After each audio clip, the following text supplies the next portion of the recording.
Hello mga mamshi, ngayon ay magagawa ko ng pipino salad. Ayan. Ayan, balatan natin yung pipino at hiwain natin. At alisin natin yung...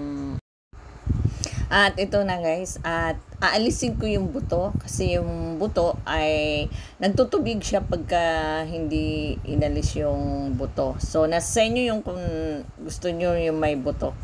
Ayun, so inalis ko. At pagkatapos yan ay ayan, hiniwa-hiwa na yung pipino guys, at ilagay natin sa isang malinis na mangkok. Ayan, dinagay na sa mangkok. At pagkatapos niyan guys, kumuha ng isang sibuyas na maliit at hiwa-hiwain din ito na manipis. Ayan, manipis lang ang hiwa ng sibuyas.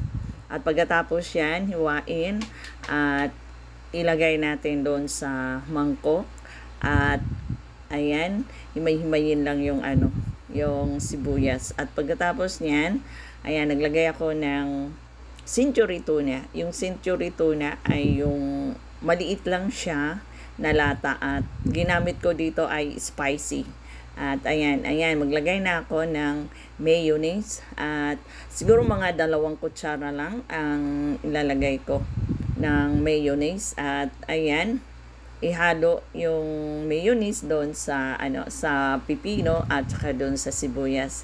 At ngayon ay maglalagay ng paminta at saka asin. Yan. Yan, ihalo uli.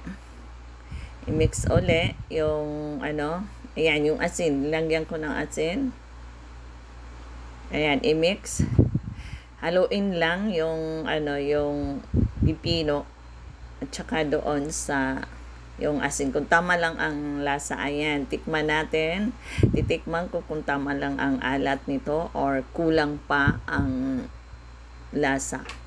Ayan, tikman na natin yung pipino salad with with century tuna. Ayan. Ayan, tinikman na. At ayan, tinikman ko na yung masarap guys. Masarap yung lasa, kaya ng konting asin pa at saka konting paminta. Ayan. Ayan, lagay ng paminta. At pagkatapos niyan guys, ay haluin uli. Ayan, haluin uli. Ayan, tama na yung nyo ng alat. Para sa akin, medyo matabang pa. Ayan, ready to serve na guys. At kung nagustuhan nyo ito, paki-like at mag-subscribe sa akin channel, Nelda Basilio. Ayan, salamat guys sa mga panunood nyo sa aking mga video. Ayan, salamat!